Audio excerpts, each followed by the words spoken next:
Google формада біршама тапсырманың түрлерін жасауға болады. Соның бірі тест тапсырмасы.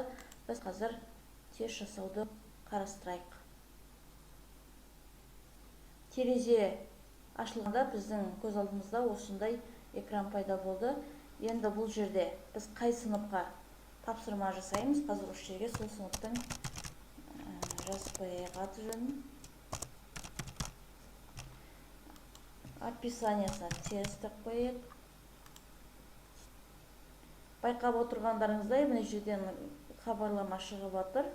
Бұл дегеніміз біздің жасап отырған дүниеміз автомат түрде Google дискте сақталып жатыр деген сөз.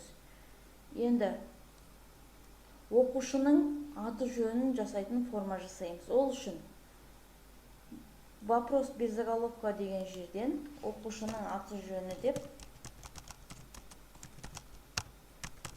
жазамыз. Және оқушы өзінің аты жөнін жазу үшін бұл жерге жолдық кнопка береміз. Ол үшін батырмаға бассақ, текст строка деген шығады, осыны жазамыз. Таңдаймыз.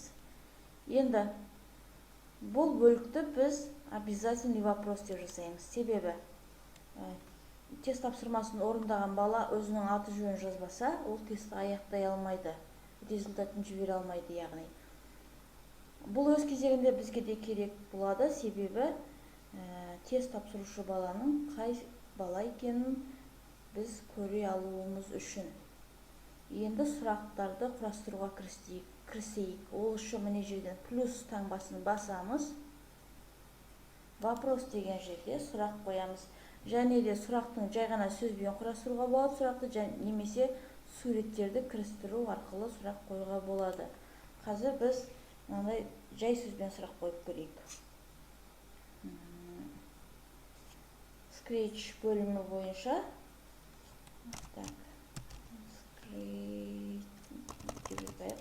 біздің нысандағы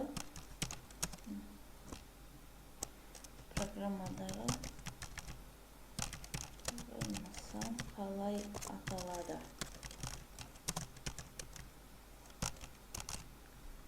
Енді жауап нұсқаларын береміз. Мысалы, скрипт, сахна және спрайт. Бірден дұрыс нұсқаны белгілеп кету керекпіз, және оған ұпай санын беріп кету керекпіз. Ол үшін мына жерде ответ деген кнопка болу керек, бізде көрінбей тұр. Сол себепті біз мына настройка батырмасына басып, тесті деген жерге барып, жасап отырған тапсырмамыздың тест екенін көрсетеміз. Және сохранитқа басамыз. Міне, ответі деген шықты. Осыған басамыз. Енді қай нұсқа дұрыс, сол нұсқаны белгілеп, оған ұпай санын беріп, готово командасына басамыз. Келесі сұрақты біз сурет арқылы кірістіруді алайық. Мысалы, изображениеде белгішесіне бастық, және біздің суретімізді қайдан алуға болатыны туралы сілтемелер шығып тұр.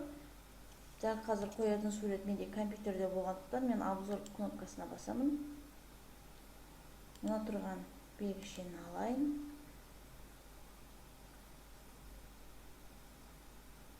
Міне ол мына жерде тұр бұл сурет. Енді оған тиісті сұрақты береміз. Мысалы, бұл батырма қалай, батырманың қызметі қандай болсын? Батырманың қызметі қандай? Нұсқа.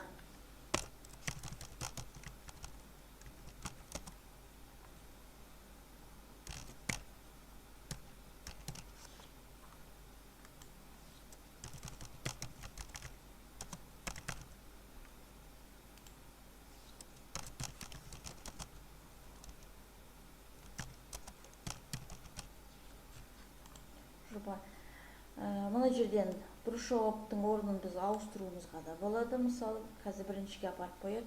Және оның да дұрыс кілтін белгілеп, бірден ұпай санын көрсетіп, сақтап отырамыз. Енді міне көргендеріңіздей, осылайша біз қанша сұрағымыз бар, сонша тест сұрағын құрастырып жасап алуымызға болады. Енді бұл жұмысты, тестті біз оқушыларға қалай жібереміз? Ең бірінші біз оған сілтеме арқылы жаңа оқушыларға жібергеннен кейін оларда доступ болу үшін бұл тапсырмаға біз доступ ашамыз. Ол үшін мына 3 нүктеге барамыз. Настройки доступа деген кнопкаға барамыз. Мына жерде көрініп тұрғандарыңыздай документ доступен только вам дейді. Осы жерден изменитке басамыз. Доступно всем, у кого есть ссылка дегенді таңдап, сохранить сөзіне басамыз. Готово дейміз. Енді оқушыларға жіберу үшін отправить деген командаға басамыз. Бұл жерде оқушыларға тапсырманы жіберудің тәсілдері көрсетілген.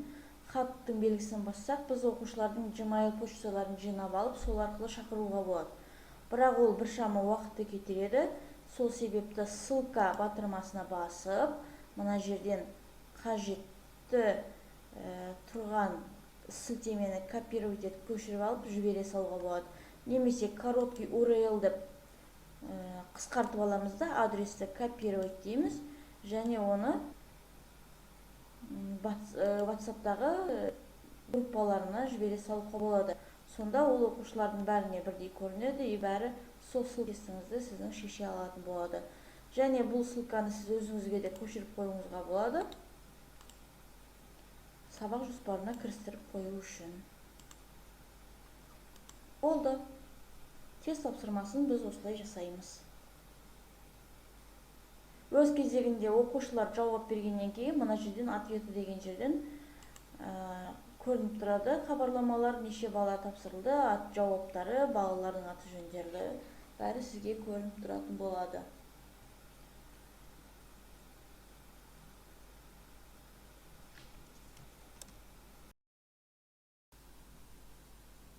Google формада тағы бір тапсырма жасауды қарастырайық. Тағы да қай сыныпқа арнап жасайтынымызды көрсетеміз.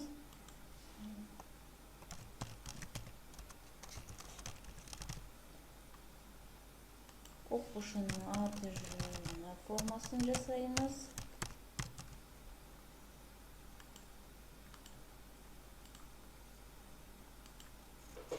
Яғни біздің сұрағымыз бар, қай оқушы қалай жауап бергенін көру үшін осындай форма жасап қойдық.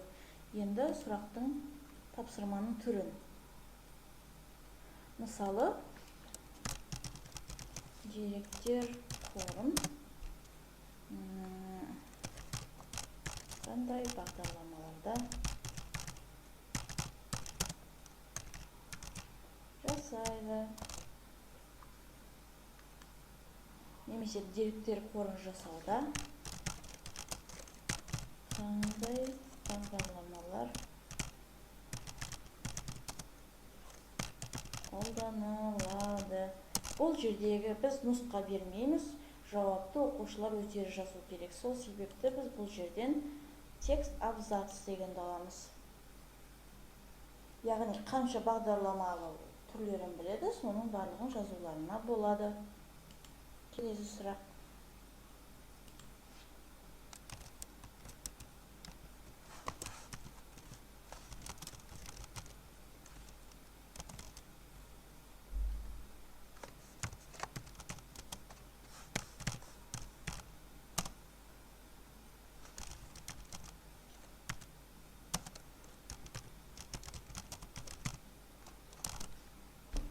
Бұған да сондай типті жасаймыз, текст абзац. Оқушылар өзінің өткен сабақта түсінгенін осы жерге жазуына болады. Келесі сұрақ.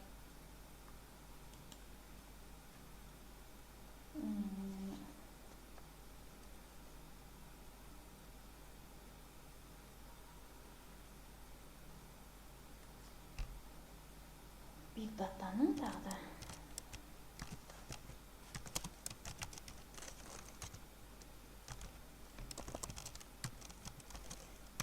қандай тиімді тұстары бар.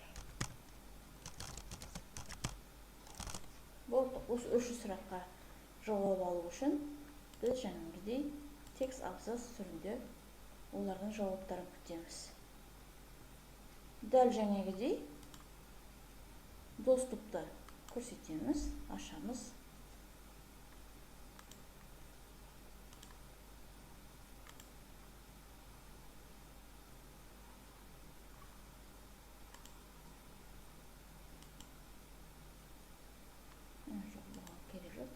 Отправить батырмасына басып, осы тапсырманың сілтемесін